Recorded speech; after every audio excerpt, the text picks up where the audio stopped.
Alrighty. Hello, everybody. Welcome back to the Think Sacred podcast. I am Zach, and I am here with Phil. And we are going to talk about law and gospel today. And I think there's a couple different aspects. You know, we have Old Testament law, but we also have like modern day law too. So I think we'll get into that. So you said you don't have any notes on the last episode, though.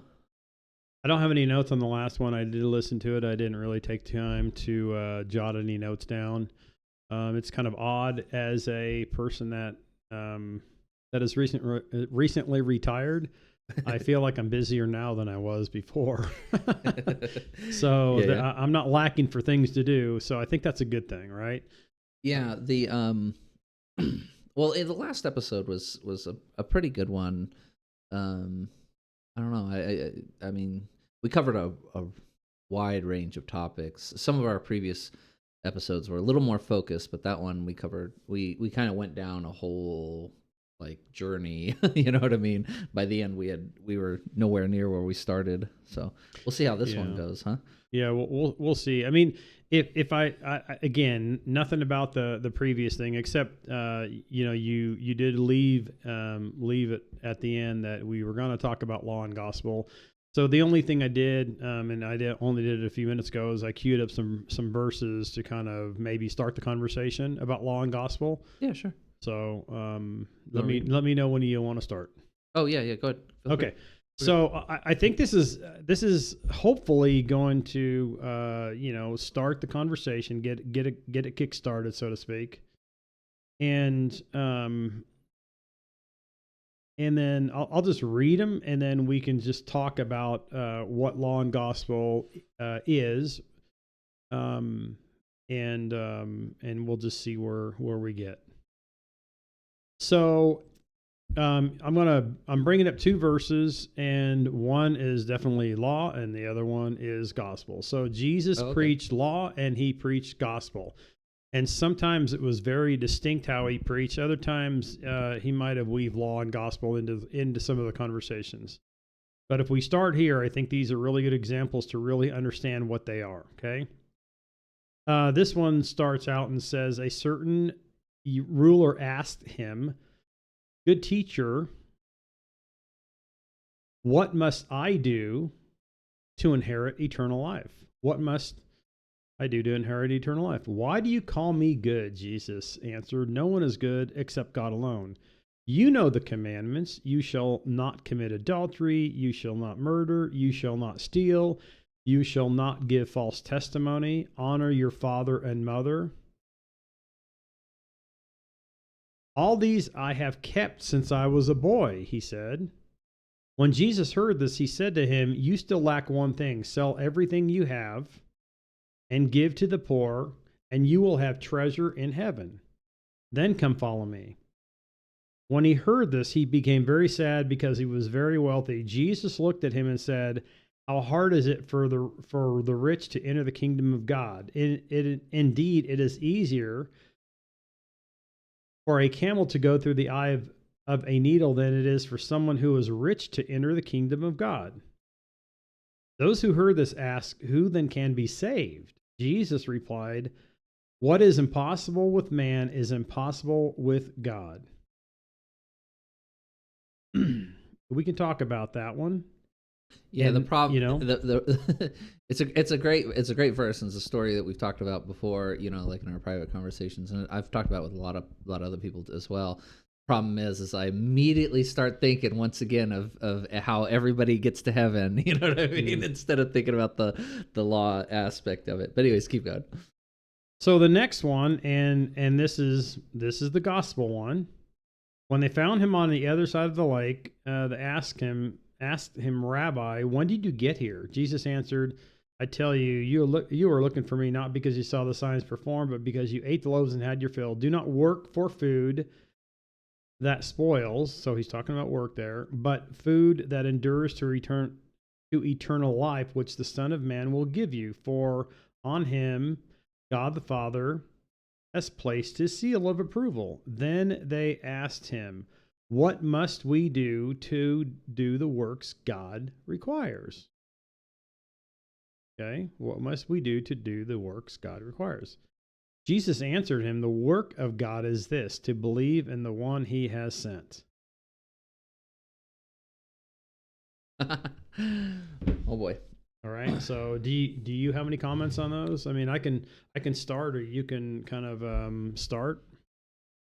Yeah, I mean, no, those are they're too straightforward. I mean, I don't know. Uh, I don't think Mm. there's any like argument there. There's nothing from really for me to hmm. I don't know. I mean, they're pretty straightforward. I don't know how else to explain it. Well, here's what I would say about the first one. So, and this catches this actually trips up a lot of people. The first one, right?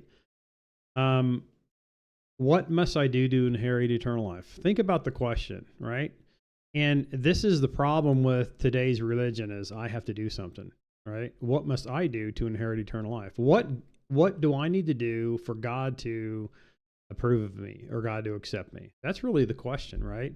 And Jesus, and there is nothing that you can do to get God's approval, to gain God's approval. That's the answer. That's the answer to the question, right? But if you think about law and gospel, so Paul talks about, or not Paul, I'm sorry, James talks about the law being a mirror, right?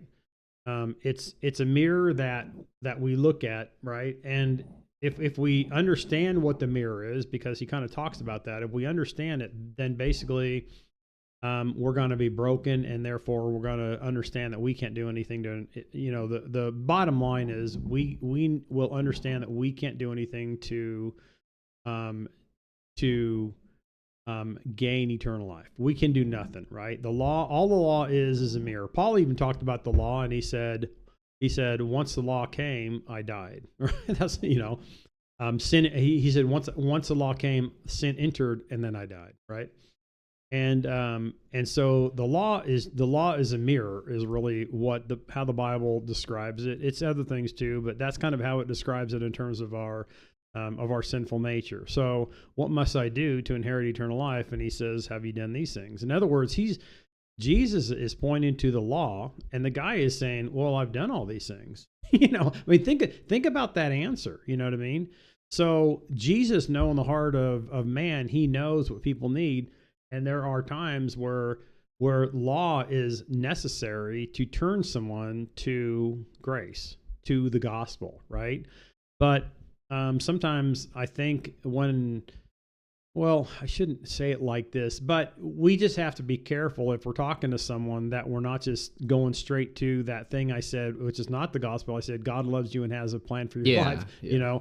If we go straight, if we even, I'm not saying there's not a time that we can't say God loves you, but we can't go straight to gospel without the person understanding what sin is, right? Or what they're in desperate need of, right? If they don't know what they're in desperate need of, there's the gospel will do nothing.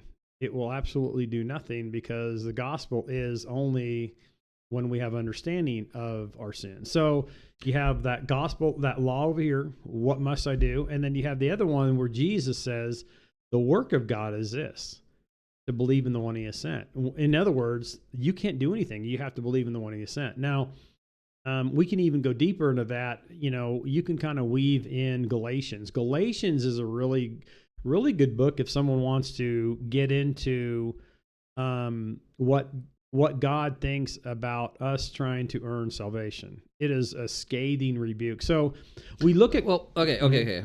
Well, we're back to talking about like eternity and making it to heaven and all that kind of stuff. Kind of in a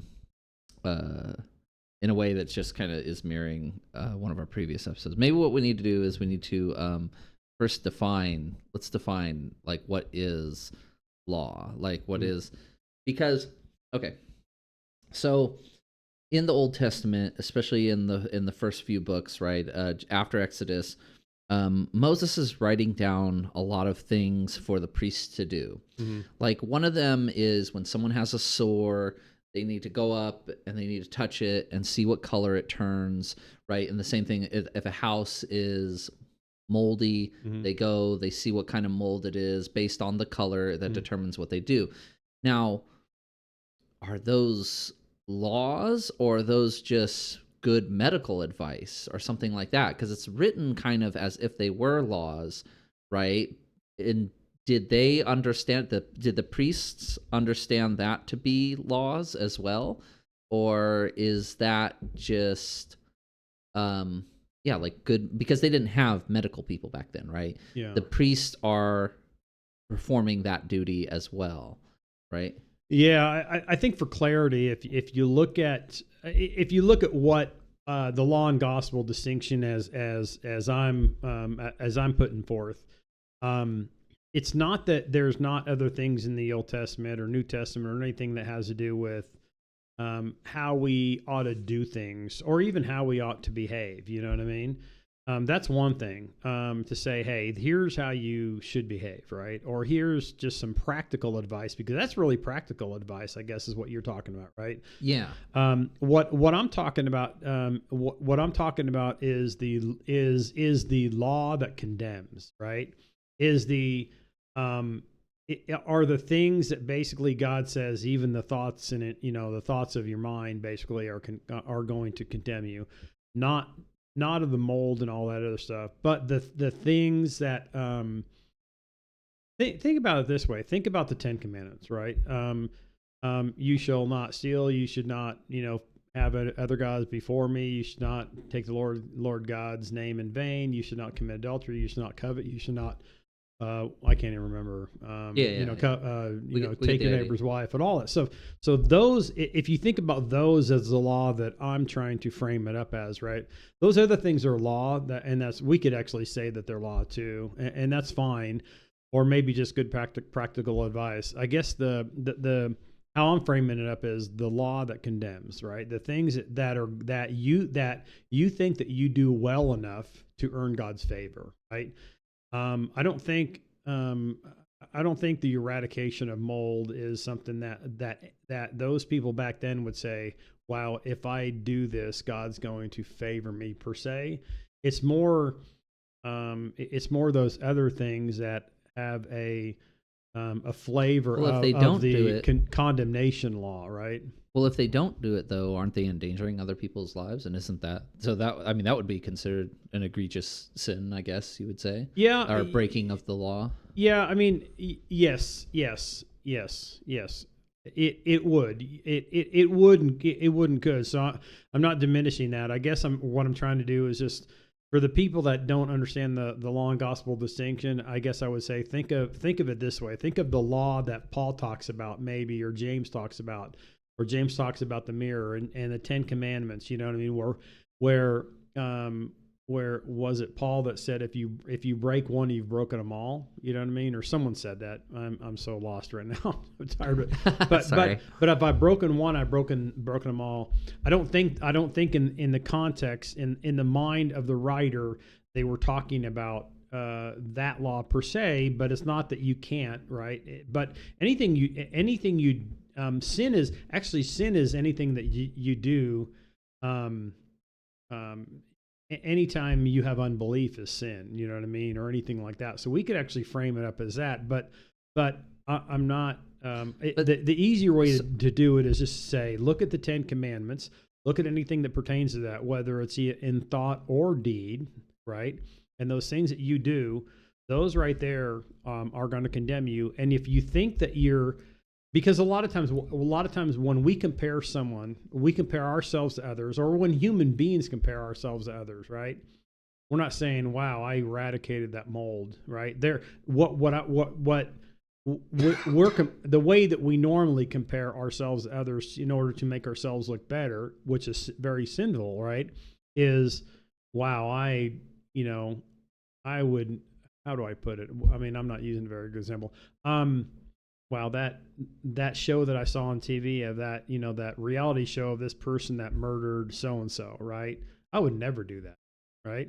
Mm-hmm. Well, that's a comparison. Yeah, I might not ever do that, but God also looks at our heart and says, I have murdered by the way that maybe I've thought towards someone, right? So it's those things that we can take, and we can compare ourselves to other people, because that's the way human beings are. We actually try to make ourselves look better, and we're not looking at the law as a mirror to say we ought to be condemned also, not only that other person who actually committed the murder, but we also ought to, because of the way that we think about stuff like that. So the idea is, if God was in our bodies and experiencing everything that we went through every day, he would make different decisions than us, and those decisions would be perfect, right? And our decisions are not perfect. Is that right? Yeah. I mean, it's not kind of the way that my mind my mind doesn't kind of go there per se. But if you think about it, I mean, if you think about Jesus, the incarnate, God incarnate on earth. Yeah, the idea is he lives a perfect life, right? And Yeah. he never sins. Yeah. Right.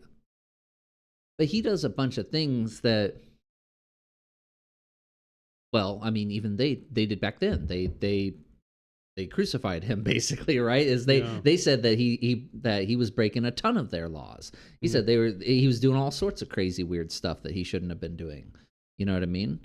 So well, anyways, I'd already asked you this in a previous episode. If you think about it, so think about it this way. So, you could argue a few things about why Jesus was put to death, right? But the claim of the Jews, so the Jews could not put him to death. Yeah. Okay.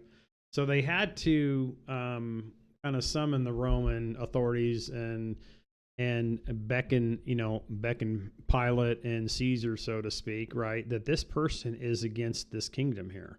Why is this person against this kingdom? So they said it to Jesus himself, and they even brought that accusation up to Caesar and Pilate, right? Yeah. The accusation was that he, a mere man, is claiming to be God.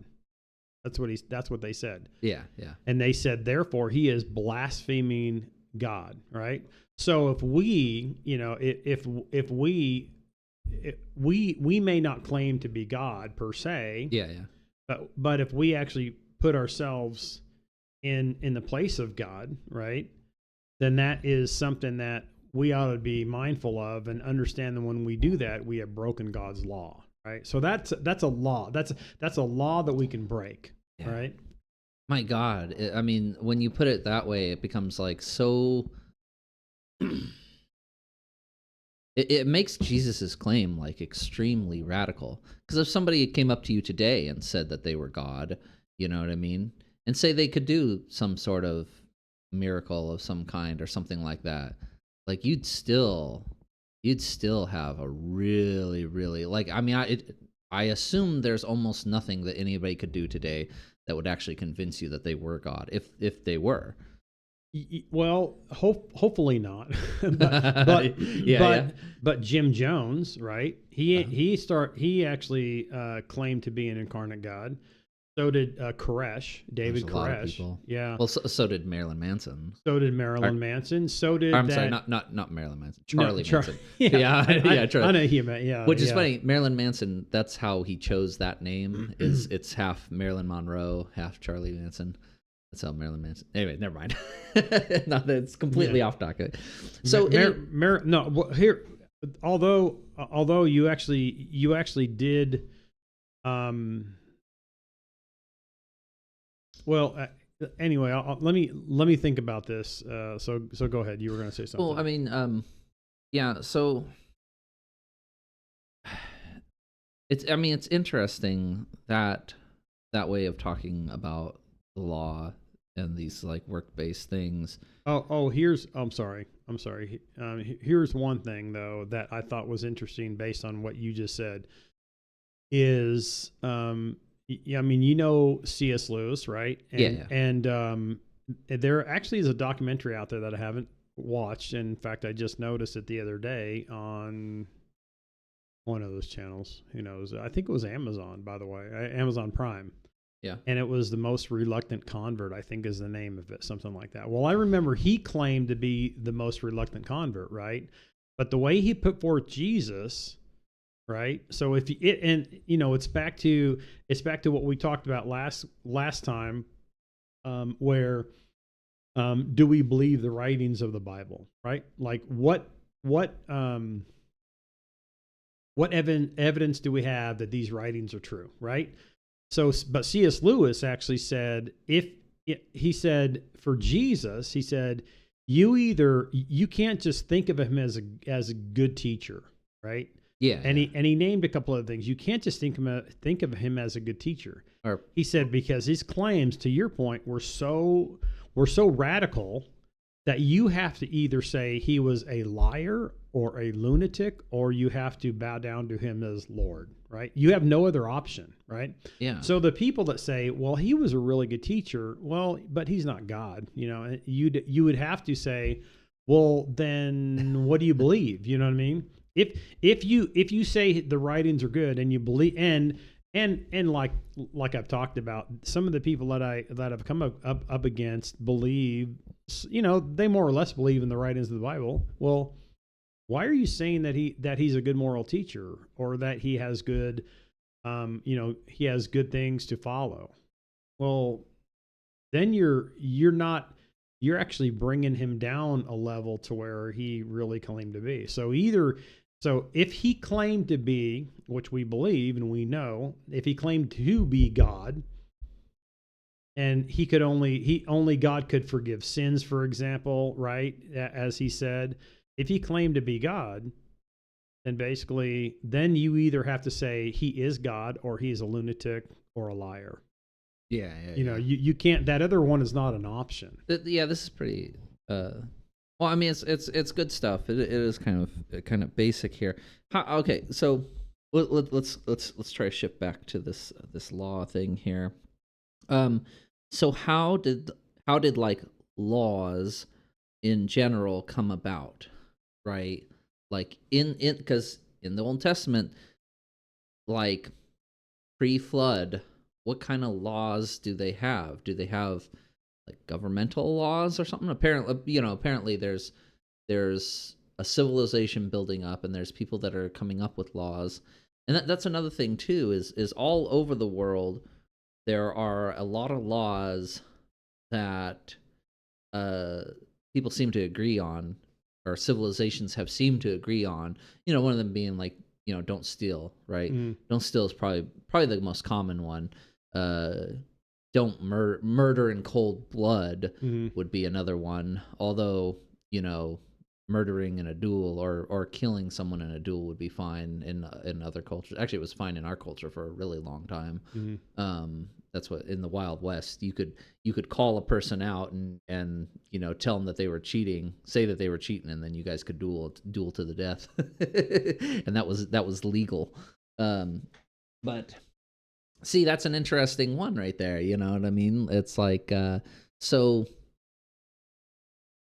is that breaking one of God's laws right there? When you and another person playing cards, right? And the other person's cheating, and so you accuse them of cheating, and then you guys go outside and shoot each other. I mean, what is that? Like, you get what I'm saying? Even though it's not written down anywhere, you can't do it. It's not there's no law against it or anything like that. Would it still be? You get what I'm saying? I do. So let me take it. Let me say something, and then I'll take it to maybe a little bit of an extreme. So one thing the Bible actually teaches us is that laws are written on our heart, right? On our heart. So, but when it comes to maybe playing cards, maybe you shouldn't have played cards, and you wouldn't have been in that position, right? That was a great answer. You know, great answer. You know, and I do say that a little bit tongue in cheek, but there are circumstances like you look at something that leads to that, and I'm not saying all the time it does. I mean, but I would argue that.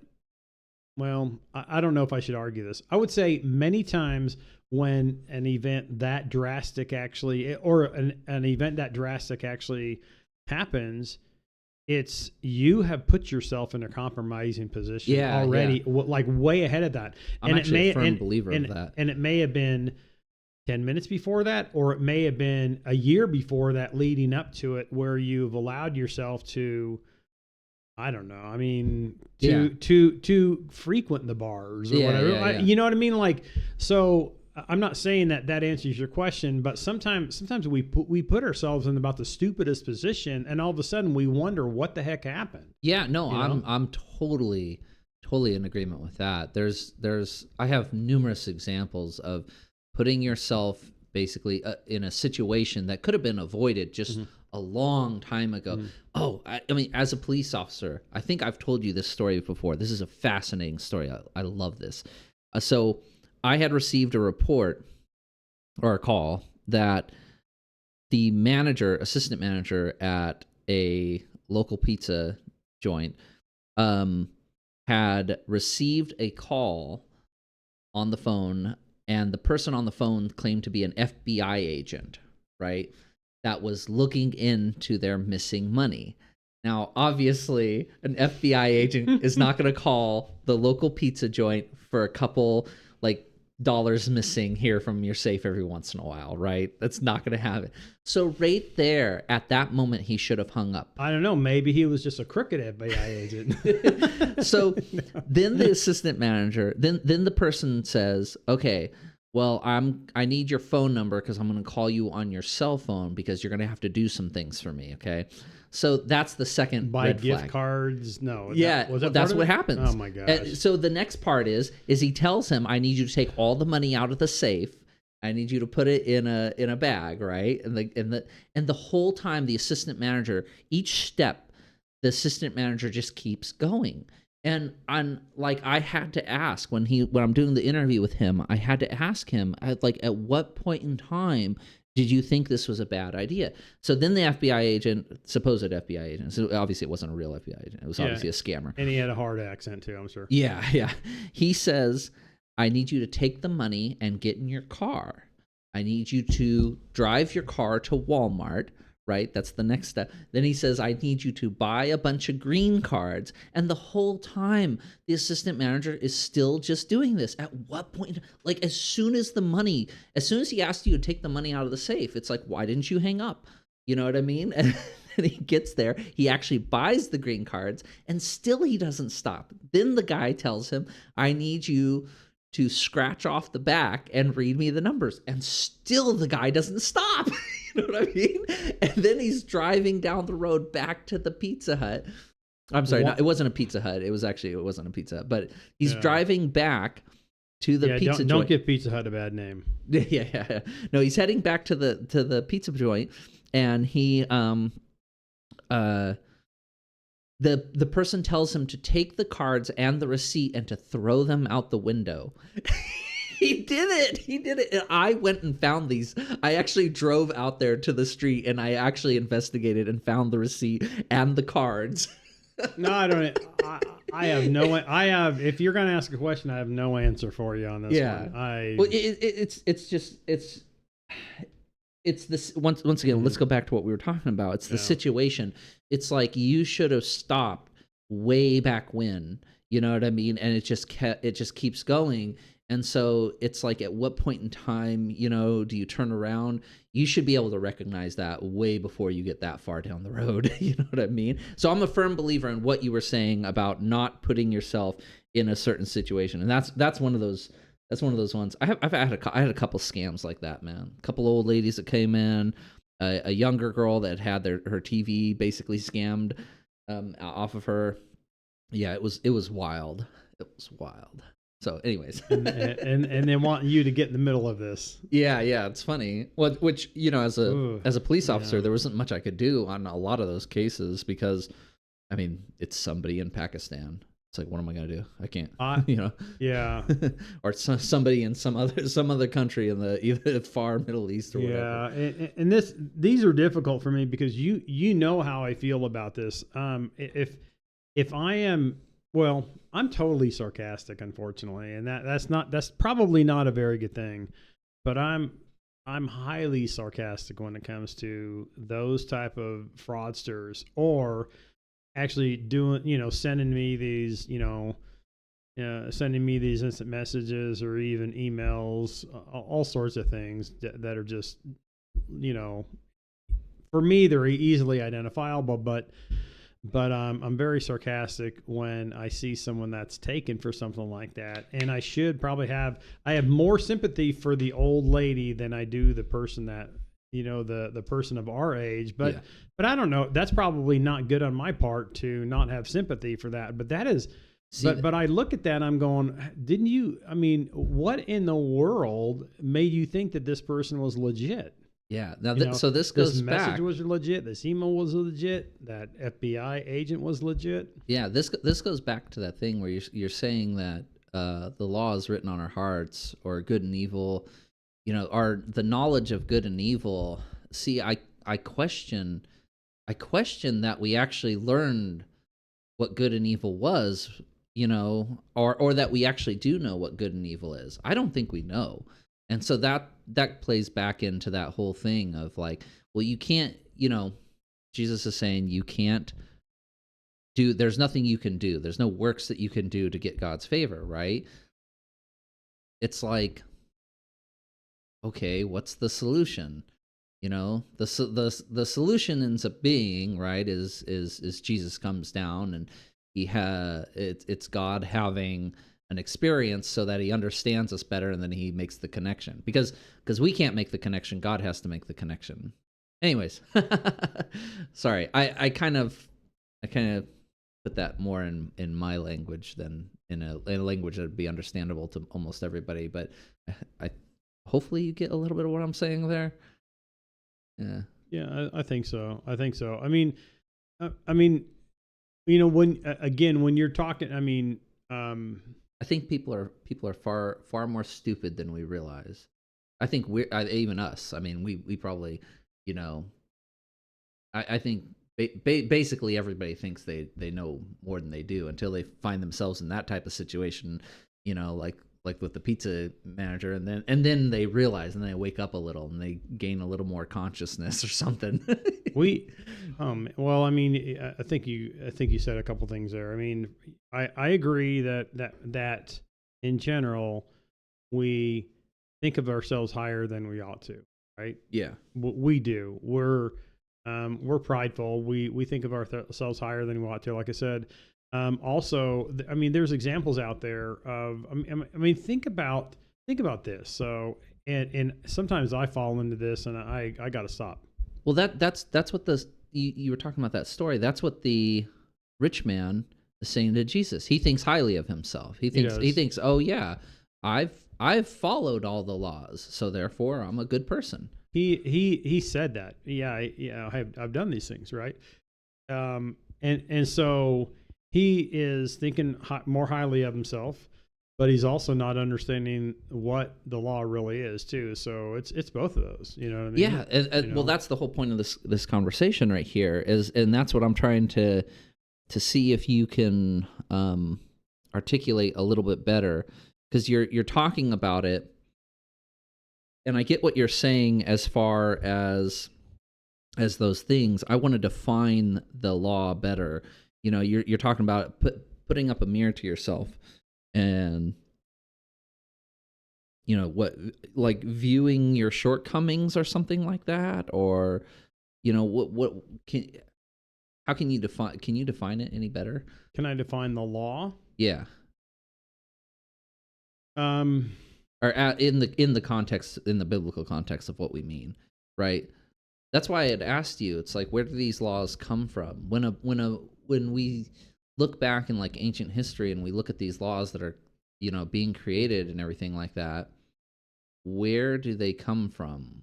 Is it experiences that people are having? They're just saying, I don't like that, or is that man's law? Is man's law not correct? Is God's law different? So you get what I'm saying? I'm dragging you deep right here. No, I get what you're saying. I think for I think simply put, right? I'm going to go back to, and I'm not answering the question just yet. but the laws are there. The laws are written on our hearts, right? If you go back to Genesis, right, and so you ask me like where did the laws come from? Well, they originate laws, the holy laws, let's say, they originated from God, right? And if we're talking about these are things that God says, either you follow these or you're condemned, right? Right. So if and I would again go back to, so think about it this way. So Jesus was asked a question, right? And I can't answer it specifically because it's a massive thing to answer, right? Jesus was asked a question, right? What are the question was what are the two most important of the Ten Commandments? well, And then he combines them, right? Is that where you're going to go? Yeah. So it wasn't and it wasn't. The question was, what are what's the most important well, commandment? what's the greatest commandment? That was the question. And then I was trying now to get because I hate not knowing what the question was before I framed it. Yeah. That was And the so question. and then he gives a dual answer. Mhm. He says one is to love God, and then the other one is to love your neighbor. Yeah.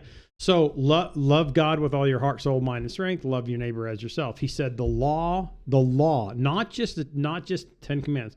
The law and the prophets are summed up in those two things, right?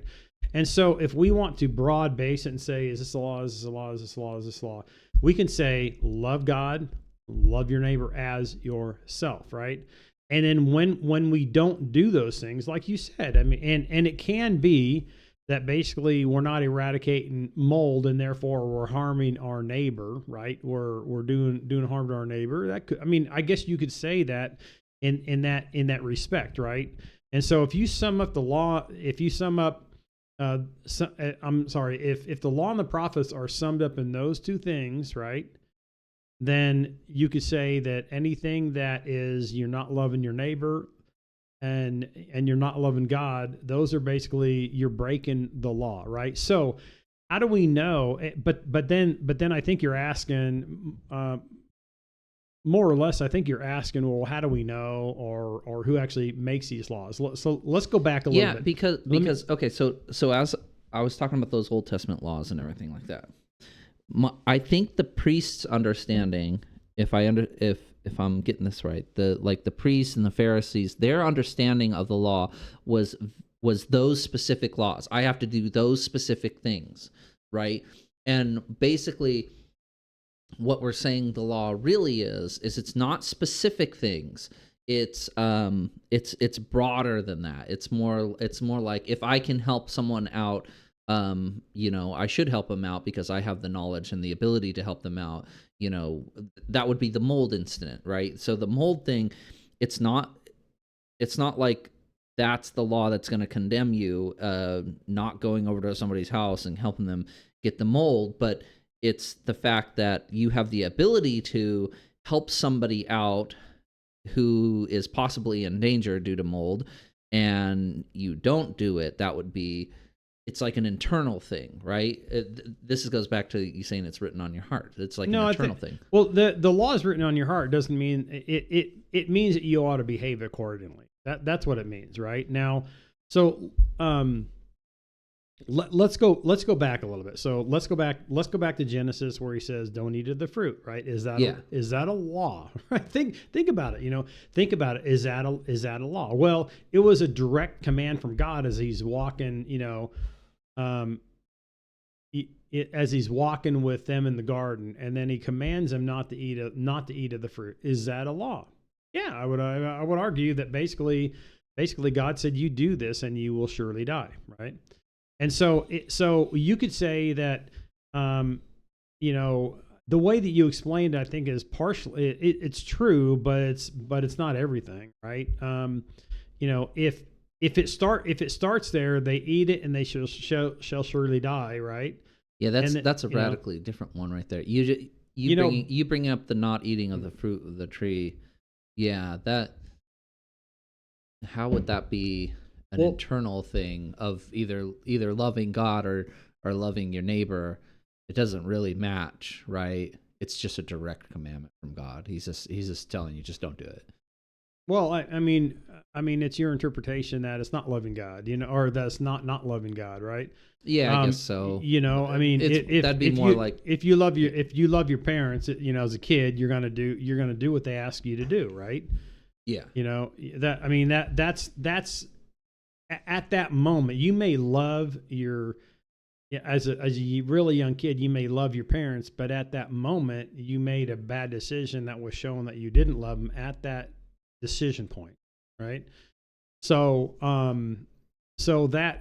back then, but I think what you're trying to ask is kind of like the evolution of these earthly laws, I guess, is what you were trying to get to. I'm not sure. Yeah. Well, I mean, the thing is I guess my intuition is saying that these things come about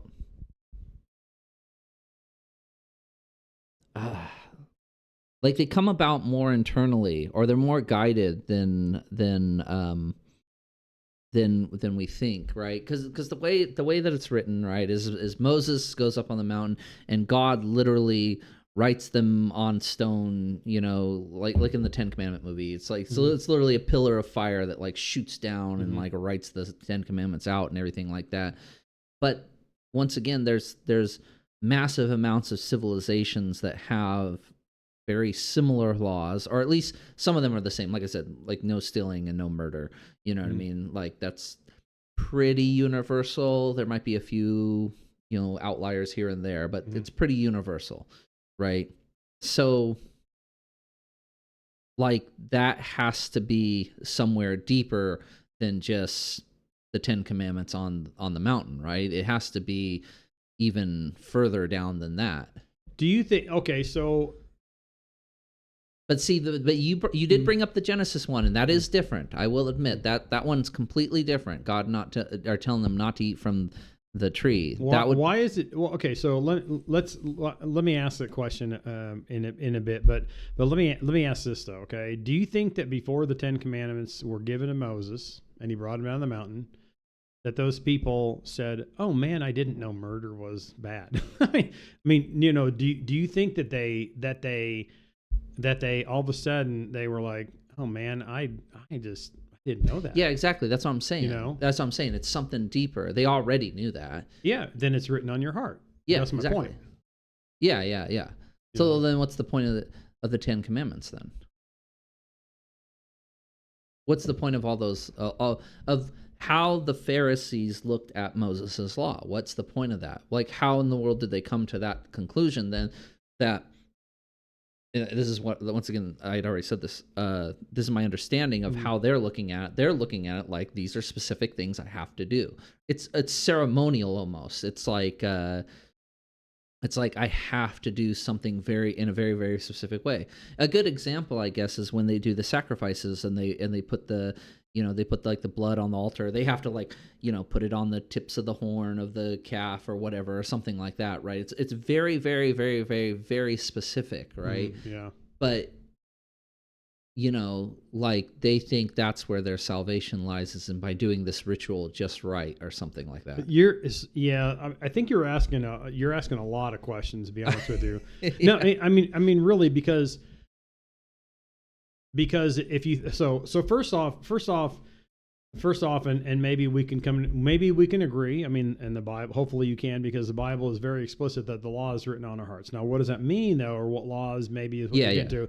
But and then when the Ten Commandments were brought down, they didn't go, "Wow, you mean I shouldn't covet my neighbor's wife?" I mean, I don't think that they thought that, or I shouldn't murder. Yeah. I don't think they had an aha moment when they brought that down, right? Yeah. At this point, everything you said, yes, I'm in total agreement of those two things. Yeah. So the Pharisees. So if we think about the Pharisees, and this is it's how long have we been talking? I just want to. We've been talking for 45 minutes. 45 minutes. Okay, so this could be a very probably kind of an ongoing discussion. Let me just say, but let me try to be brief, as I'm known not to do very well. So, but I'll try my best. But if you think about the Pharisees, right? The Pharisees, and Jesus even talked about this, right? The Pharisees, and I talked about this in one of the previous episodes. The Pharisees actually dumbed down the law. So we as human beings, and I think it was Solomon that said something to the effect of, it's probably somewhere even in the New Testament, we try to justify ourselves, right? We try to justify ourselves constantly. Like, in other words, that thing that we did wasn't so bad, right? Now the Pharisees, like I said in an earlier podcast, is some people think that the Pharisees actually took the law and they brought it up a bunch of levels. Well, Jesus in the Beatitudes, and by the way, that was something I was hoping to go into. We probably won't have time, but it has to do with law and gospel, even in the Beatitudes, right? But Jesus said, "You have been told this, but I'm telling you," like I said last time, even if you look at another woman lustfully, you have committed adultery already in her heart. So the difference was, that's such a weird one. Is the Pharisees actually took the law, right? Uh-huh. And they tried to justify themselves, because that's what human beings do in their sinful state, and they justified themselves. But what's interesting with the Pharisees is that, and it's what we do too. It's like, what I did was okay, but what they did was not okay. We do the same thing. That's what the Pharisees did. Think about it. They said, what I'm doing, I'm going to find a way. I'm going to find a way to follow these 10 commandments, because that's what my focus is. That's what I'm told my focus ought to be. So I'm going to not say that I can't follow him, that it's impossible, and that with all things, with God, all things are possible, right? I'm not going to go that route. I'm going to say, let me see if I can do this. And therefore you dumb it down and you make it so you can follow these things, or this thing that you did that really was breaking it was really following it, or really was okay. And then, hold on, let me just say this too. But what's interesting with the Pharisees, and they do, and again, we do the same thing, is we justify ourselves, but we condemn other people for doing the same thing. Exactly. That's exactly what I was about to say. They do the same thing. And so they said, hey, basically, we're following these things. And those heathens, those tax collectors, those sinners over there, those Gentiles over there, they can't live the way I'm living. Yeah. Right. So and they're not comparing themselves with what God intended for the law. They're doing what everyone else on the planet does, is they're comparing themselves with other people to justify the fact that they're better. We do the same thing. We say, we don't look at the best person on the planet and go, wow. I mean, we do sometimes, but wow, I wish I could be like that person, right? And then they sin, and then all of a sudden we're let down. But you know what I mean? That has happened, right? But we look at a person that we think is a little bit lower than us, and we go, man, that person's horrible. I am, and then we think that we're so much better than that person, because we're comparing that person to what we think we are, rather than our heart, but our behavior. And rather than the way that God intends us to look at the law. So even though, I'm sorry, just real quick. Even though the law is there and written on our hearts, and even though there's written law out there in the Bible, and I would argue that the reason things are written is because God's word convicts, right? Like his word in Scripture convicts, right? Even though it's there, we continue to justify ourselves to ourselves, to other people, even, right? Yeah, you did really good there. You definitely cooked, man. You were on fire there for a second. You hit a lot of points, and I have a little bit of a better understanding. God, I wish there was a way that we could get even a little bit deeper with it, though. But so one example, though, as you were talking about, it's like we like to point the finger at other people, right? you think about it like all the time when you're out driving the car and you start road raging, you know what I mean? You're like, that dummy, that idiot, you know what I mean? I'm a good driver. That guy's an idiot. That guy's a bad driver. Yeah, I never do that. Yeah. I mean, But you know what? I am. I am the best driver I know. yeah. Yeah, for sure. Me too. And it's funny. And the funny thing is I even justify it too, because every once in a while, you know, my girlfriend will be, you know, in the car with me, and she'll be like, oh, come on, you got to slow down or something like that. And I'm like, I have training. I've gone to driving courses as a police officer and everything like that. I know how to turn the car around, you know, 365 times in a row or something like that. You're asking me, and how many accidents have I gotten into? No. Yeah. And that driving is a tough one, though. Yeah, but I'm going to continue to justify myself when I'm on the road. Or maybe I'd have been thinking twice about that, I guess. Yeah. Well, I mean, but it's funny. But I mean, I was just using it as an example, though, of what you're basically saying, right? So you can sit there as you're driving. You can like be like, oh, I'm following all the rules of the road, right? I'm following them perfectly, you know. And I'm not. I always speed. Yeah. And there's all there. But I can justify the reason I go a little bit over. Yeah. A little bit more, a little bit. No. You're like, oh, I haven't had a ticket in like 10 years, so I'm a great driver. You know what I mean? Sorry, I'm going off on this tangent here. Actually, I wanted tough. It's so tough because I'm just, man. What did I convict you? Did you get? Oh man, yeah, I'm totally guilty. Yeah. You know, so but I'm having a hard time believing that I am that bad of a driver, though. No. Yeah. No, but it's really funny though. But anyway, one thing I wanted to go back. I want to do a tangent real quick on this because this is one that really kind of bugs me. The lust one, right? Looking at a woman with lust. That word lust. Maybe I don't understand the meaning of it. Sorry, this is a huge tangent right here. This is what we call a flat tangent from our discussion. So it doesn't really have to do with the discussion. It is something that we just touched on, and now I want to go down real quick. Okay, so like as humans, like a single male, when you're looking for a mate, you have to look for a mate that's beautiful. That's what's programmed into our bodies, right? Is like you want to sure of that? No, I'm just kidding. Yeah, absolutely. I mean, okay, because a woman, when you look at her and you see that she has certain shapes, right?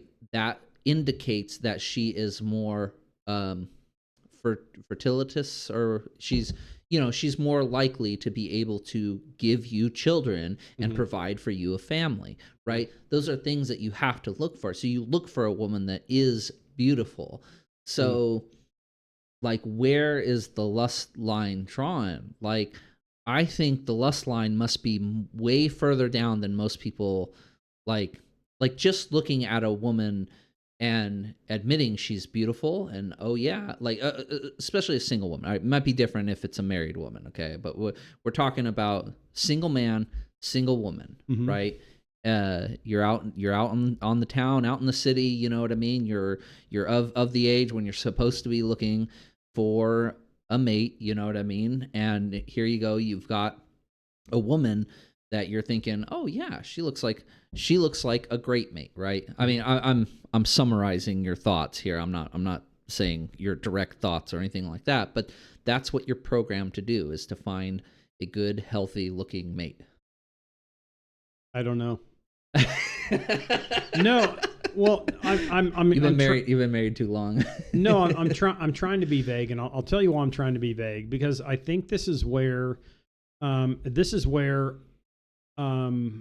heard a pastor say this one time, and he was a false pastor, by the way, but anyway, he was talking about doing things, and he was talking about how the church, their church, he's okay with the church in general, his congregation doing things all the way up to the line of sinning in order to gain congregants, right? In order to gain what?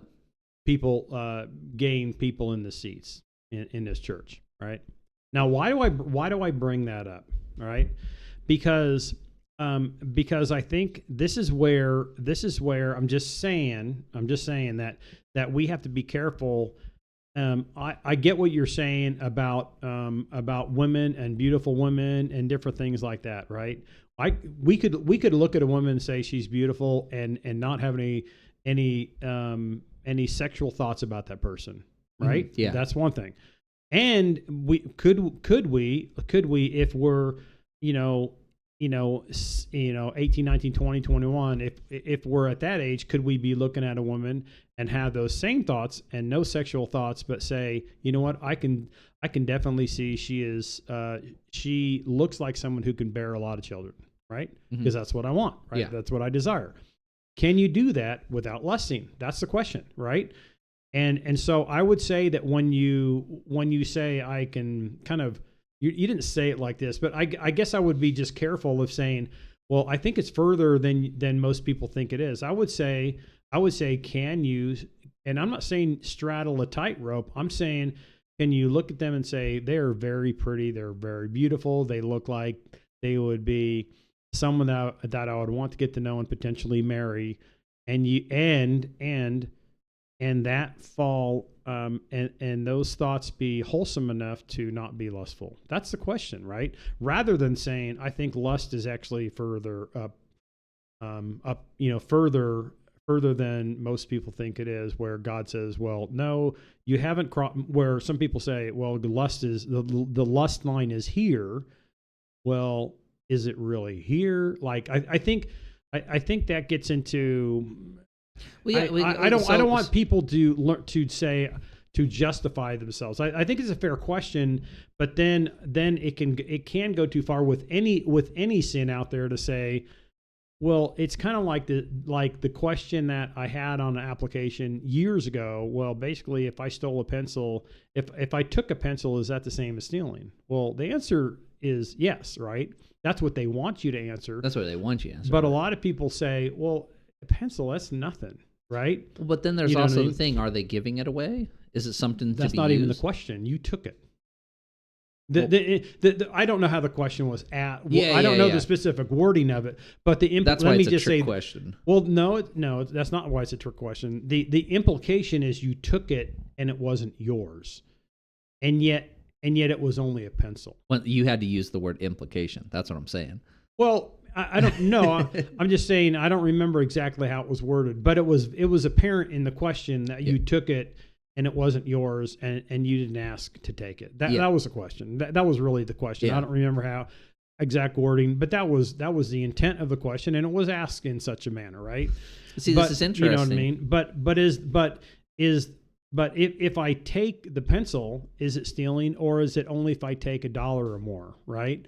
Or in California, is it if I only steal $900 or more, right? Well, actually, that's not it. It's a misdemeanor, I think, before that. But that's what I'm saying. Yeah, I got exactly what you're saying. So here's the thing that I have a problem. I'm sorry. I just have a hard time answering a question like that and saying, well, I think maybe the line is pretty closer to what you think it is, Zach, because I think it gives people justification to go further and not and interpret what we're saying wrong. That's the problem. So that's why I'm like, I don't want to answer it that way. This goes back to the difference between mine and your core belief right here of basically the whole idea of everybody. I'm using this as an extreme, but everybody getting to heaven, is the thing. The thing of it is, you're working for a company, right? Now, there's the question that's on the sheet of paper, right? On your interview thing, and that you and I know how to answer that question. But realistically, in real life, when we're working at the job, they have a box of pens with their with the company logo on it and everything like that, and they are giving them to you guys, expecting you to take them home. You know what I mean? It could be, but that's even so. That has nothing to do with everyone going to heaven or not. No. That doesn't get me there. What I'm trying to show is that there are these incidents that when you word them a certain way, they do look like they would be. It would look like that person took the pen and they shouldn't have took the pen.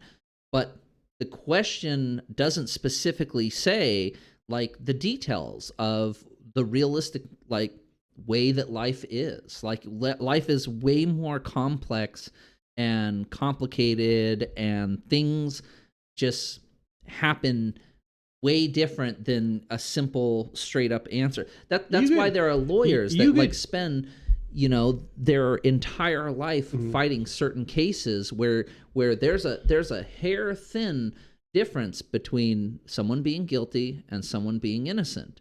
You know what I mean? Or proven not guilty. Yeah, or proven not guilty. That's That one different. I don't. That's different. No, because like one example would be that Casey Anthony girl. That girl's guilty as sin. Like we can talk about her later. Crap. I have no clue who Casey Anthony is. Yeah, I have no clue who Casey Anthony is. Okay.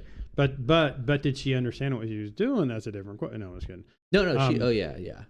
I mean, it's one of those examples. It's like your Hitler example. You know what I mean? Like you look at it differently. Not only did he know what he was doing. Oh, Casey's a girl, a guy? No, Casey's a girl. I brought up Hitler right there. Oh, okay. Yeah. Casey's a girl who basically murdered her toddler daughter. You know what I mean? Now she was found not guilty. Casey who? Anthony. Okay, maybe we can talk about this later. I'm curious about this case. But it's just at a, I guess it's. I mean, those things crazy enough. Sometimes they're intriguing. Yeah. So I mean, I recognize that there are people that are absolutely on the other side of that line of they're guilty. Hitler guilty. I get it. Mm-hmm. Totally agree. But I think the line of where these people are innocent or guilty on specific things, we say that nobody's good but God, and so that's a different line, right? Mm-hmm. But this other line, where we're talking about there are certain specific laws and certain specific things, like the lust one, like the pen one, or pencil being stolen or taken from your work, you know what I mean? Like, where is that line? And I'm not looking at it to justify myself. What I am looking at it is to say that people are more innocent than we believe. So the pencil. So let's hit the pencil one a little bit deeper. Okay. Again, I can't remember. This was actually over 3 decades ago. Come to think of it, so it was over 3 decades. Oh no, they still ask it today. Oh, they okay. Yeah, they absolutely. The way it okay. So let's just say I don't even know how it was worded, but if the pencil was if I had 2 kids in 2nd grade, right? Mm-hmm. And Johnny stole Ricky's, or stole, he did, I'm sorry, Johnny took a pencil that he knew didn't belong to him, and it was Ricky's, and he knew it was Ricky's, and he took it and he said it was his, right? Yeah. Now, I would say now that's one circumstance, right? There's another circumstance where the same company who asked you the question had boxes of pencils with the pencils and pens with their logo on it, right? Mm-hmm. And they didn't tell you to take them or not take them, right? Yeah. But they allowed you to use them. And they were kind of community property because of just the nature of the fact that they were boxes of the pens and pencils. Yeah. Is that different than Johnny taking Ricky's pencil that he knew was not his in class? Yeah. That's different. Yeah. You're on the other. You're on the guilty side of the line. Exactly. Yeah. And I agree with you. I agree with you. But the question is, it's not about it's not so where much is the line? No, you just define. I took a pencil here and I took a pencil here. This one I'm guilty. This one I'm not. Is what you said, right? Would you say that? But I'm trying to narrow it down. We're given you. No, but Johnny's pencil being taken is an extreme example. Once again, Hitler's an extreme example, right? That's someone that is definitely on that side of the line. Yeah. Now, this pencil question, though, is much, much closer to the line You know what I mean? It's much closer to where that line is between guilty and not guilty. You know what I mean? And I don't think there's. I think so. You actually said something in one of the podcasts. So I'm not agreeing with you. I think on your point.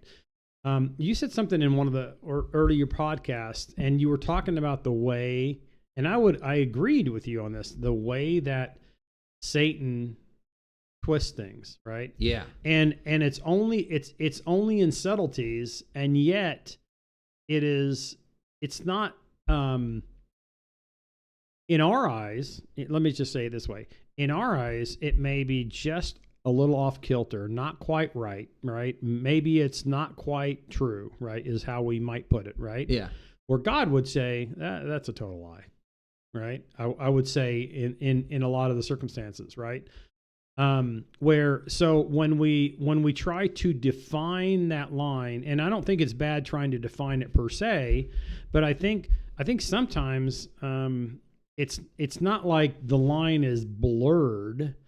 I think the line is cleaner than what we say it is, but sometimes we muddy the lines ourselves, right? When in fact God has clarity himself, and he wants us to have clarity on what's stealing versus not stealing in the examples we're using. yeah. Well, actually, it's really interesting what you just said there. So the way that it comes down to it with that lie, it's a truth, but it's used in manipulation, right? The way Sometimes. Yeah. Well, I'm talking about specifically in a bad case, right? Okay. As we were saying, as a modern day depiction of the devil or something like that. Well, I'm saying the modern day depiction of the devil is, did God really tell you? That's not. So and then when the devil actually talks to Adam and Eve, he says, and he says something that God never said even after that, right? God knows that if you eat, your eyes will be open. Did God even say that? Oh, yeah. So first he blurred the lines, then he added something that was totally not even. Well, yeah, but I mean, but you're going back into like you're going into actual like biblical thing. Well, I mean, what we're talking about basically is so the best depictions of the devil of like the modern day depictions of the devil is that he tells the truth, but he uses that truth and his words in a way specifically to manipulate people, right? So in that case, what God does though is God judges the context, the reasoning for him saying so the devil's excuse to God is going to be is I didn't lie, I didn't say anything that was wrong, you know what I mean? And God's going to be like, but you purposely did it to hurt people, or you purposely did it to manipulate people. You get what I'm saying? So that's where that line is. Which is funny because actually that just pulled the line back further that way. Never mind. See, I can do this. Yeah. I can do this where I'm having a discussion, and I can go back and forth, between two different directions of this line here of where the law is, which is. See, it's really interesting though, because this thing that we're talking about, the stealing of a pen or a pencil or something like that, like, where does it play into the do you love your neighbor or do you love God? You know what I mean? It doesn't really fit that well, does it? I mean, like, where do you push it into those two commandments?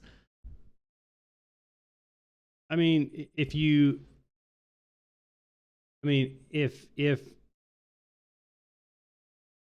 the same thing with the lusting one. If the 7-year-old took someone's pencil they knew was not theirs. Yeah.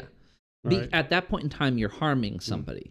You're actively taking from them, right? Because one of the things that we need is resources for survival. What if that kid that he took the pencil from had 500 pencils? Are you harming them? Yeah, because resources are gained via. But But is that via work, okay? right? Like we have to expend energy in order to gain resources, whether it be like our parents. But those pencils were given to me from my parent who actually exactly who actually got an parents' energy is part of inheritance. your family's energy, which still. So then I mean, at that point in time, you just say the kid's stealing from the parents of Johnny or whatever. So it can just continually go that way. I think so here's what I would say. I think by answering that way, you're blurring the lines even more. Because really, I thought it was clarifying. No, I think you're blurring the lines even more because you're saying because what'd you say? Because someone had to work for the pencils, and then you went up the ladder, from Johnny to his parents or whatever the case may be. Yeah, the gathering of resources is primary to our survival, right? I mean, once again, go back in time and imagine we're in a time where we don't have electricity and refrigeration, right? Like me having the tools and the stuff that I have are paramount to my survival. If you steal them from me, there's a chance that I will die sooner than I should have. You know what I mean? Had I kept those items, right? So you just take that same concept and you push it into this scenario of a pencil with a kid, right? That pencil is a piece of property. It's a piece of their survival resource. Right? It's not part of their resource. How are they? What did Johnny need it to? Who was it? Johnny? I can't remember. Kids, but yeah. Johnny and Ricky, that's who it was. Johnny's pencil. Johnny stole. Oh, Ricky stole from Johnny. Ricky stole from Johnny. Okay, Ricky stole from Johnny. So it was necessary for him to survive and live longer. I guess the resource, take the idea of what a resource is. Okay, so what if Ricky took Johnny's pencil? The 7-year-old kids, he took Johnny's pencil. And Johnny Johnny and his parents never even noticed it for the entirety of their life. But that thing was missing. Yeah, and then it's on the other person to know that. It's on Ricky to know. To know what? Because once again, it's in his heart. It's in his heart that know that he stole the pencil, that he took from somebody else. He took a resource from somebody else. What if it's not a resource? What if it's not a resource? Everything's a resource. Okay. We live in a material world. Everything that we have is a resource. Even the trash, like this aluminum can right here, which I am going to throw away. But technically speaking, it is a piece of material that I own, right? Even though I consider it trash and I'm going to throw it away, it's still mine. If somebody comes in here and takes it from me, they're stealing. Why though? It's not gonna shorten your life. Yeah. Actually, the drinking of it might shorten my life. Right? But you're taking that idea of what a resource is and you're applying it to everything. What is you think if it wasn't, if I could argue that it wasn't a resource at all, would it still be sinning?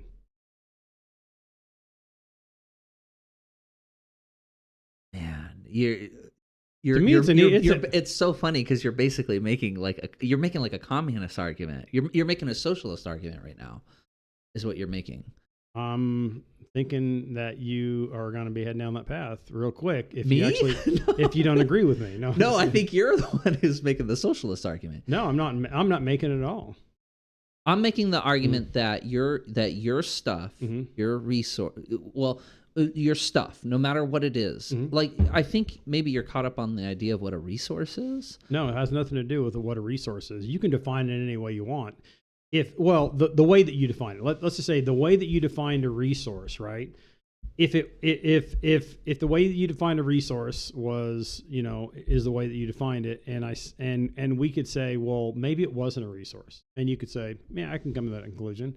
Well, then is it stealing? That's the question. And it has nothing to, I was thinking kind of the same thing, but really it has nothing to do with communism, socialism, capitalism, or anything like that. It has nothing to do with that. I don't think. I think it does, because it's a survival thing. So it's not a survival thing. They're not gonna. Johnny is not gonna live any long. Johnny because he has thousands of these, and his parents have thousands of these, right? his parents actually, are crazy wealthy, and they actually inherited their money from a previous generation, and so it hasn't. So that's not. That's fine. It's still energy expent to it. The way the world works is we expend energy, and then we get resources out of it, right? That's the fundamental building block survival aspect of how it works, right? So you go out, you hunt for an animal to eat. You expend energy, you get the animal, you eat. The animal that you kill is your property because you have taken the energy to find it, to kill it, to and then eat it, right? So if we're out in the pioneering times, right? The way it works, how do you determine what's your property and what's not your property, right? Because there's no land deeds. You don't buy land, right? Because there are no land sparsed out like we have nowadays, where all the land has an owner, right? But at some point in time, there was no owners. So when you go out and you travel out into there, when you plot down your piece of land, right? Who did you take it from? People would argue I took it from no one, and it was given to me because I went out further than anyone else, and I was granted, but it could be I was granted by the government to take so many acres, and I could actually claim it wherever I wanted to. Yeah. Some other people say you're taking it from Native Americans, so it depends who you're talking to. It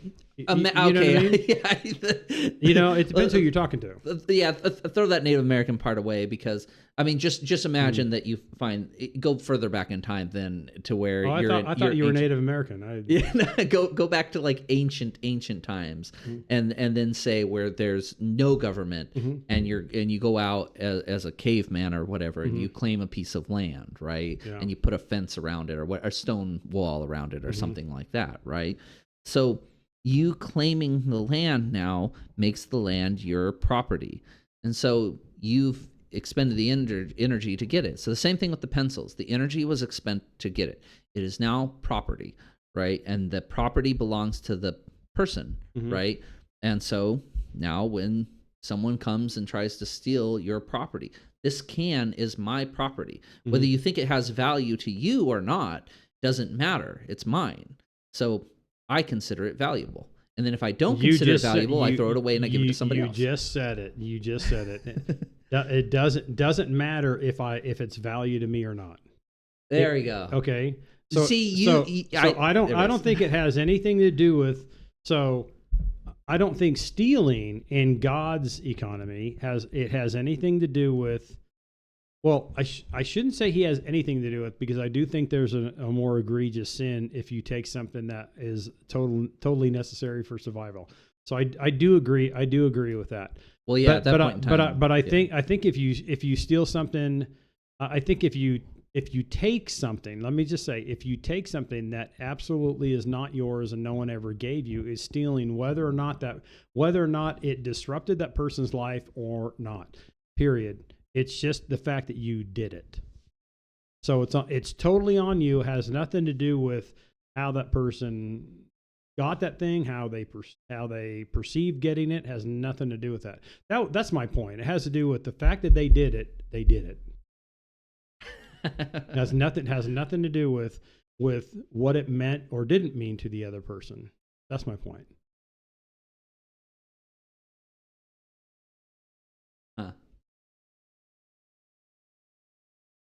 I don't know if I'm convinced. No. Anyways, yeah, I think we've gone as far as we can go with that one. Anyways, yeah.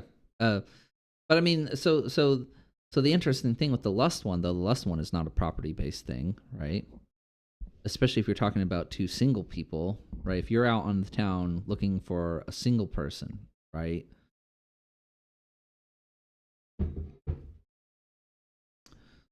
I don't know. maybe we're at the end of these two discussions there. So anyways, so part of all this and part of the line and everything is So I used to be a police officer, Mhm. right? And there are a lot of laws Oh, that I'm sorry. He is Native American, by the way. yeah, I just yeah. want people to. So Well, he it's could funny. actually say it Nah. with a little more. No, No, yeah, it's whatever. okay. Okay. No, actually, I took a DNA test, and Mm. I was surprised at how high the Aztec bloodline was. Yeah. It's like 24%, right? It's like Okay. 25% or something Yeah. like that, which I found fascinating. So anyways, um, so as a police officer, there were lots of laws that are arbitrary, that are made to kind of control other people, that are made to like that were used in egregious ways or intentionally used in egregious ways. There are tons of videos that I watch of like police officers doing things that are very illegal, but due to like technicalities, they get away with it. Things like putting your foot in the doorway. It's one of those things they taught us in the academy. You know, you go knocking on somebody's door, well, to keep them from closing the door, you put your foot in the doorway, right? Mm-hmm. And then if they slam the door on your foot, then you can tackle them and arrest them because now they've assaulted you. You know what I mean? Mm-hmm. It's absolutely egregious, and it's totally done in like ill intention. Basically, it's like it's done like on purpose to try to, you know, assert your authority, Mm-hmm. right? So when we look back at those laws that the you know, the Pharisees had, Mm-hmm. you know, like how do we compare that to those? You know, it like the reason why Jesus goes and flips over the money changing tables, right? Mm-hmm. It's like what they're doing is they're exploiting the law, right, for their own personal gain, right? You get what I'm saying? They are.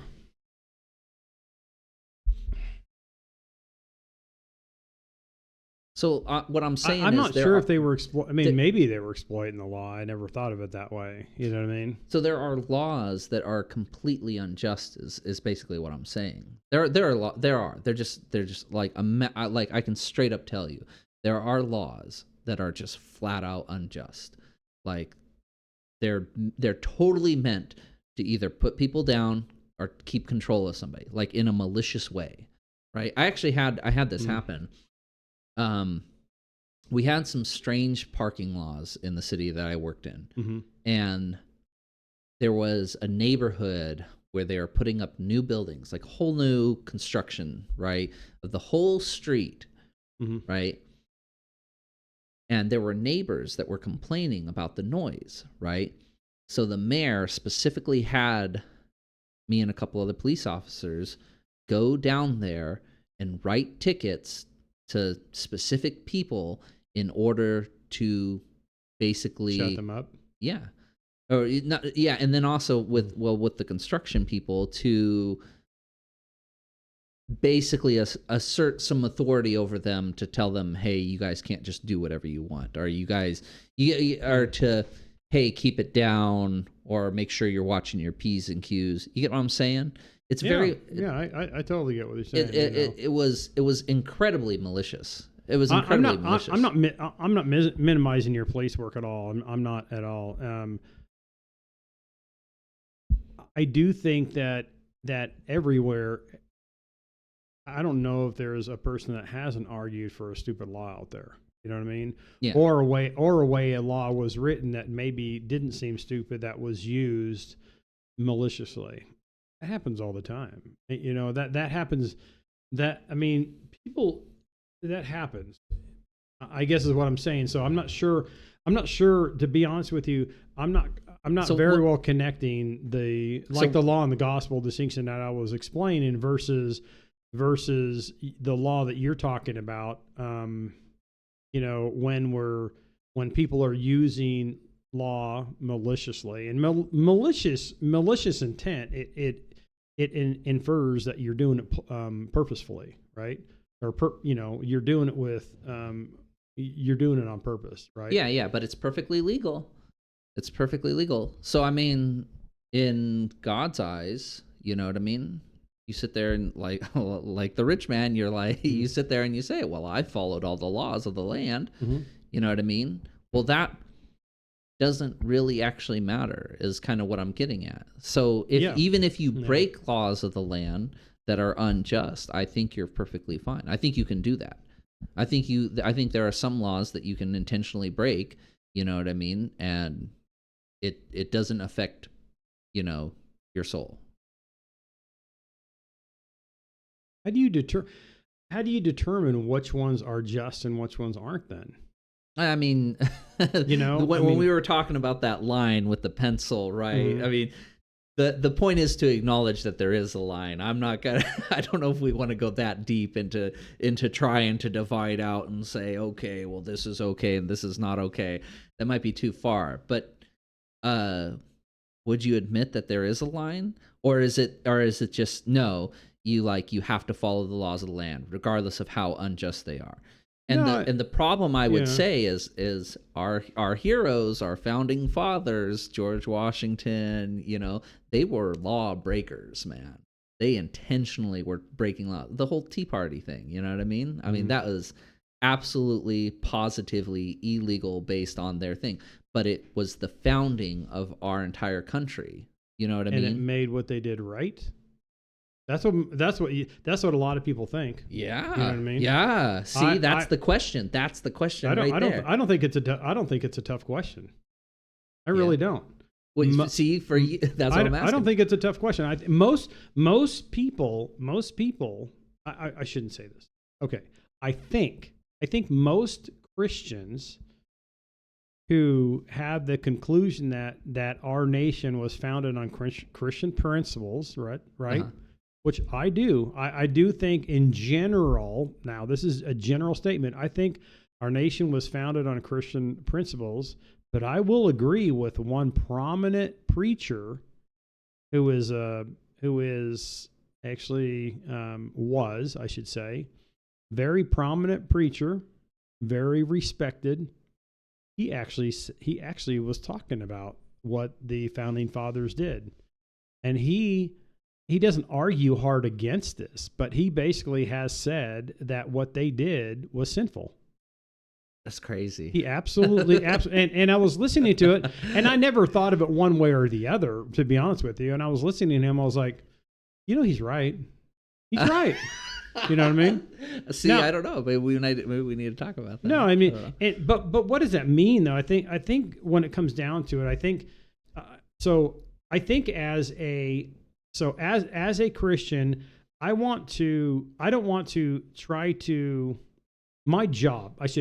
my job isn't to find out where the line is, and then because by doing so, sometimes I'm not saying sometimes we can't say, was it bad or was it good, and why did I do bad, and how can I do better? I'm not saying that we don't do those exercises.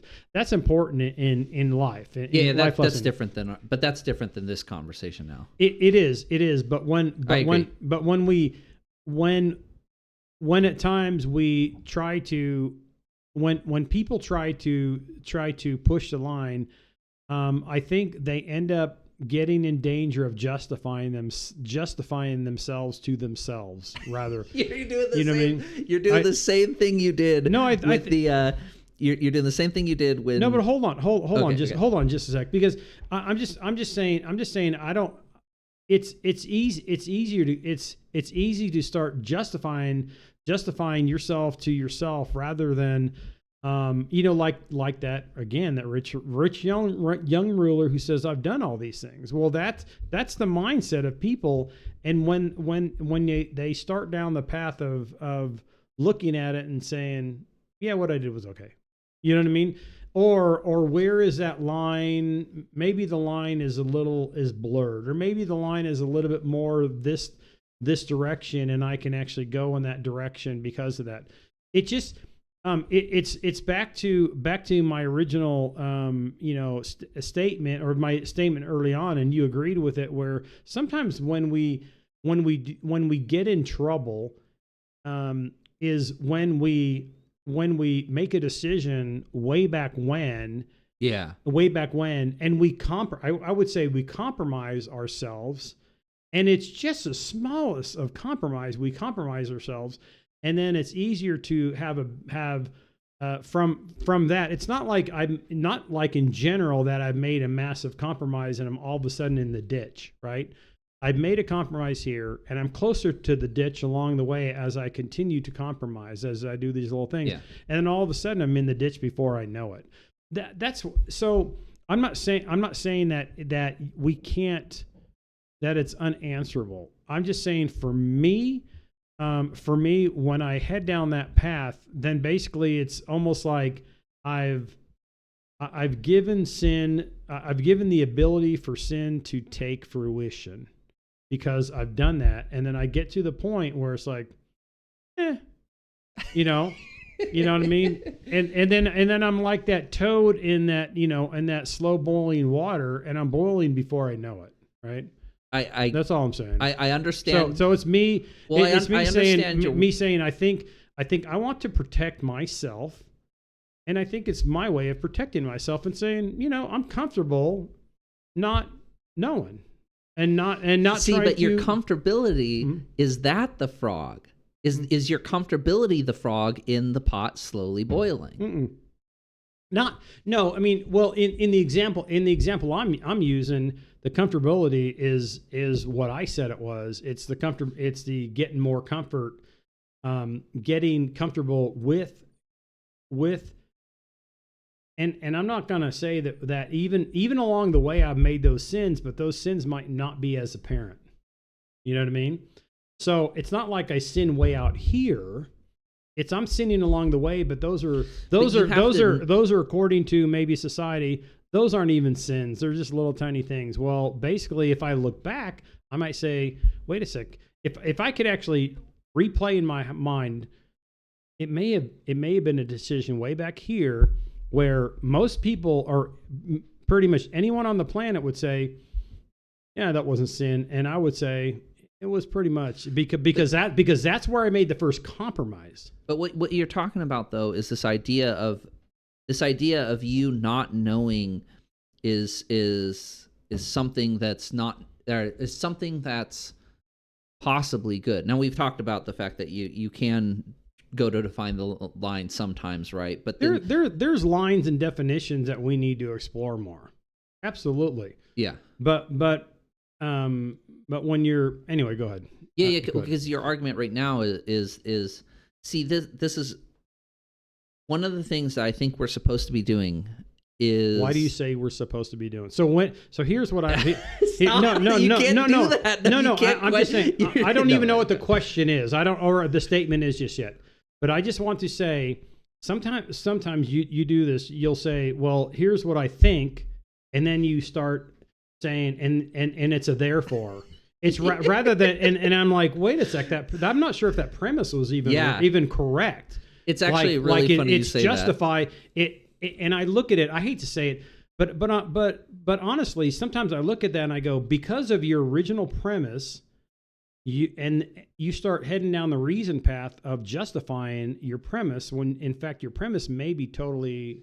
I totally agree with you. So we just have to be careful. That's what I want to be careful of. Maybe that's better. I've actually seen that, and I think I've told you. I once, this is like years ago, I had an argument with one of your sisters online, and that's not a good thing. Yeah, and the thing is the statement made was just wrong from the get-go. Like I realized when I was making the argument with her, I realized there was no way to fix that because her already thought was just so far off from reality that you couldn't even try to disexplain it. You would have to just tell her everything's wrong. Yeah. It's like basically you're fishing and basically your line is broke. Yeah. And you didn't even know it. Or basically you know, so you haven't tightened your spool. So back to the consciousness thing. I mean, don't you think that one of the things that we are supposed to be doing here on Earth is growing in consciousness? I don't even know what that means. Oh man, Jesus! I think growing it. I think I don't. No, I don't. I really don't. I'm not. I don't even know what that means. I think this goes back to the law thing, though, and knowing and understanding the law and why we investigate these things, right? So hold on. Okay. Hold on. I'm going to explain it though. Let me explain it. Okay. In order to avoid sin, avoid doing horrible things that we know we shouldn't be doing, right? Mm-hmm. Okay, I understand we're not perfect, right? Mm-hmm. But the best way to avoid it is to know as much about it as possible. Because if I know what it looks like, right? You hear a duck quacks, or whatever, an animal quacks like a duck, looks like a duck, it is a duck. Walks like a duck, yeah. Yeah. It's a duck. You get the saying, right? Mm-hmm. Yeah. So it's the same thing with sin. If I can identify it, where the sin is, where it lies, then when I'm more conscious of it, right? I'm more aware of it, then I have a better chance of avoiding it in the future. No, I don't know if I agree with that at all. Really? No, I really don't. I mean, because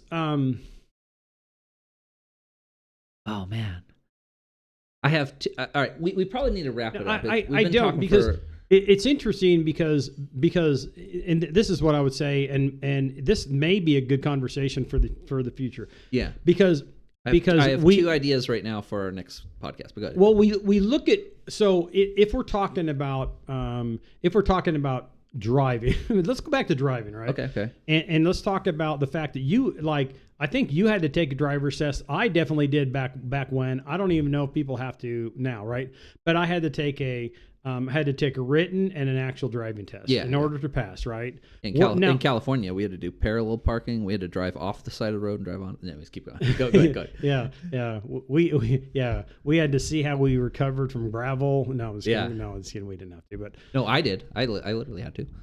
Maybe when you're a police officer? No. When I got my original driver's license in California, they drove you on gravel. Yeah, the driver had his own wheel, and the I was tester, joking. The tester had his own wheel. He intentionally drove me off the side of the road, and then I had to correct and get back on the road. Oh, I think that was that guy was sadistic or something. Well, here's my point though. Okay. Is that with that I have to take a written, so I do have to know that stuff, right? And I do have to know the stuff in order to pass the test, and it is helpful to know how to parallel park, for example, right?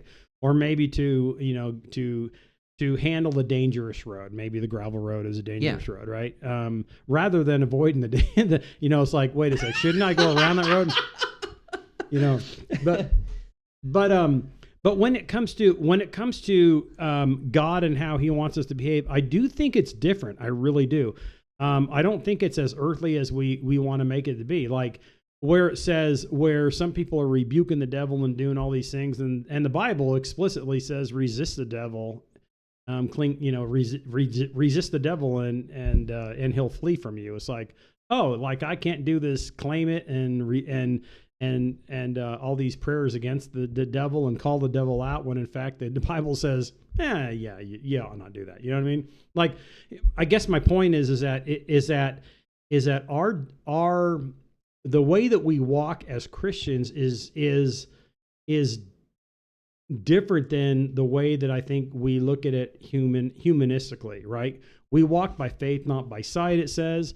We ought to, we do things that focus on God. And this is where I was going to say, we might want to talk about how we avoid sin is not looking at the sin and studying sin and saying, is this sinful or not?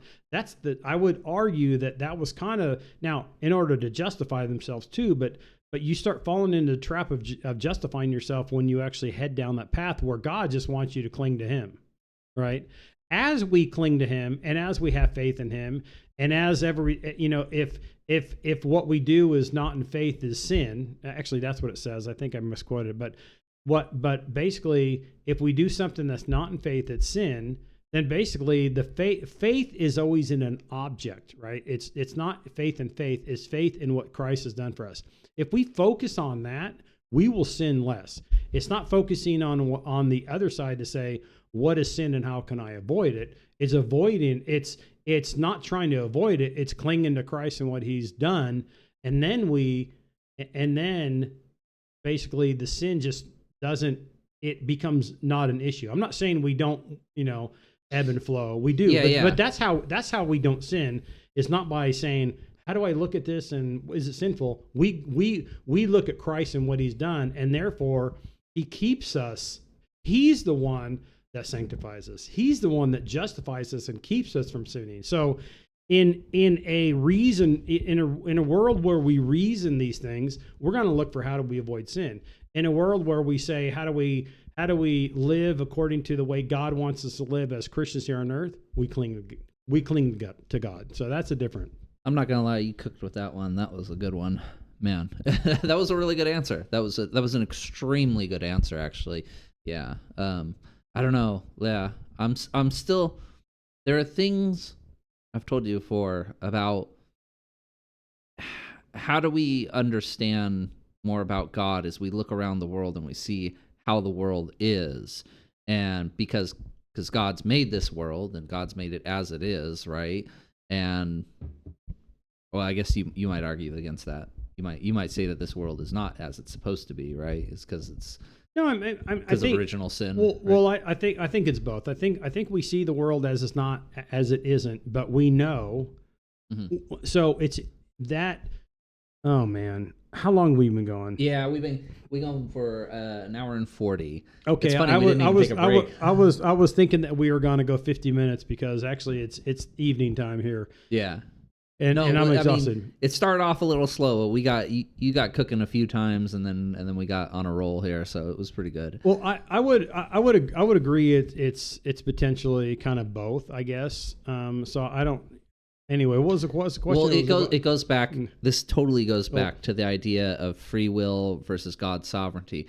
If God's all powerful, all knowing, and all ever present, right? Mm-hmm. That means everything that's happening right now has already been ordained by him, right? Mm-hmm. I mean, just everything, including people sinning. That is also something that he knew was going to happen mm-hmm. when he started the world, and he started the world knowing that it was going to happen, because if he didn't want it to happen, he wouldn't have had it happen, mm-hmm. right? Because he could do whatever he wants, right? And so including people sinning, he could have prevented that from the start, but he intentionally didn't, right? And we believe because of a higher purpose, right, of a better thing to come. He's trying to achieve a very specific thing, and that is what is necessary to achieve said thing. Yeah. I'm not saying that it's good or anything like that, or sinning is good, but once again, God's sovereignty now rules over man's will. I almost forgot where I was heading, but what you were asking before about how the world isn't the way that it was originally, right? And, yes. But I do, so I agree with that, but I do agree that in nature we understand that there's a creator. Like there's even in the fallen state that we're in, we look at it and just say it still couldn't have come to be. I think reasonably we come to that. We come to that conclusion. Now, Now this is one thing we talked a little bit about, like the Shroud of Turin and the Ark and those things. So I'm not, right. And I'm using this one as to say there are people out there, and I used to look at them differently. So I'd want to caution with what I'm saying, that I'm not looking up to this guy, and it really, if he's not a Christian, he's not a Christian. But there's this guy that's shown himself on YouTube that has the highest IQ ever recorded, and he is actually going through, basically, there's God exists, and he says he can show it. He can show. And the last one, he said that you can show it mathematically, right? Yeah. Now, does the fact that he two things about this is that, first off, does he believe in the God of the Bible? I have no clue yet, because I really have only seen a few of his videos, but it's interesting. It's interesting nonetheless, because obviously he's no dummy. Now, if he was the highest IQ and he said, I can tell you why I'm an atheist, would that make me go, wow, I need to rethink my Christianity? So in other Not words, at all.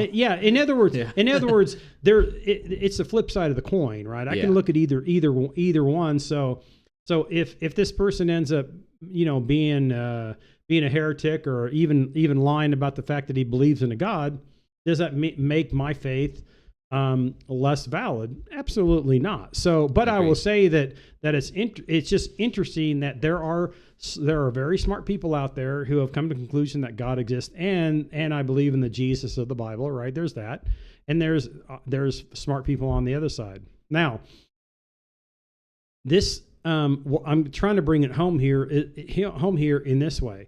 When it comes to faith, is that God doesn't want, shouldn't say God doesn't want. I do think that God wants us to, he absolutely wants us to exercise our mind, right? Yeah. But, but the way that we do it, you and I may disagree a little bit in that. But I will say that there's enough knowledge out there. There's enough knowledge out there for the most and the least learned person on the planet to believe in their Creator and come to faith in Jesus. There's enough out there.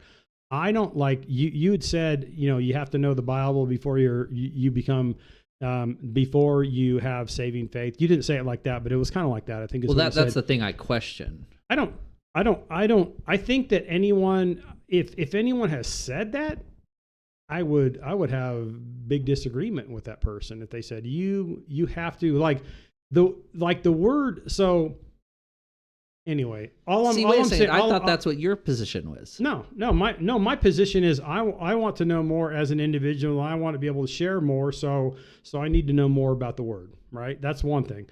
I would agree with that. That's good. But when it comes to someone coming to saving faith in Christ, they don't have to have an IQ above a certain threshold at all. Period. But do they have to know about the Bible? No. What do you mean about the Bible? If someone preaches, if they have no Bible, and basically if someone preaches to them and they have just a rudimentary understanding of Jesus and what he did, they don't have to know the Bible at all. Now, should they get to know the God of the Bible? That's different. That's for sure. That comes we can argue that comes later. Yeah. That's all I'm saying. Okay. That was really good. Yeah. I mean, you had a couple moments, man, in this episode where you did some really good cooking. There are two things. You won't. No, I'm just kidding. I already have one note though for next time, and it's going to be Moses in the desert where he puts up the serpent on the stick. Yeah, that's one. Ooh, wow. I think next time I want to talk about freedom. Okay, because we believe in the founding fathers. We touched on it briefly, and then we continued along with our normal conversation. But I think that tangent is a tangent now we should now go down for the entirety of the next episode. Is we should probably go down that one, because I think freedom is, and I've already said this on the podcast already. I've said it. I think freedom might be one of the highest ideals that I can hold. Right? It's an absolutely like just banger of an idea. I love the idea of freedom, right? Absolutely. Who doesn't? Yeah. Who doesn't? You know what I mean? Well, I mean, the people that rule over us don't like freedom. Well, who doesn't? But let's talk about that. I think that would be a good one to go over, because it's one thing to hold those values very high in our kind of ideals, especially as Americans, right? Yeah. But it's another thing to potentially, I'm just throwing this out there, like potentially, what does the Bible say about us and our freedom, and should we exercise it? Should we exercise it with caution? Should we never exercise it? I don't think it says that, but it's all of that. It's all of the above. How do we look at it? Yeah. Right? Yeah. That'll be really interesting to talk about. I think that's what we should talk about next time. So, all right, man. 1:48. Man, we didn't even take a break. No, we need to. I need to go to bed. Thank you. Thank you guys very much. Hey, give us a like, thumbs up on YouTube. we noticed the numbers are growing, so we're very happy with that and everything. And so thank you guys very much. Appreciate it. We'll see you guys around.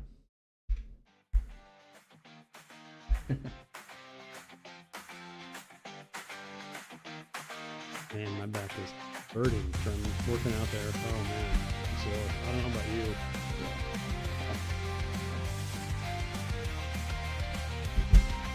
All right, good.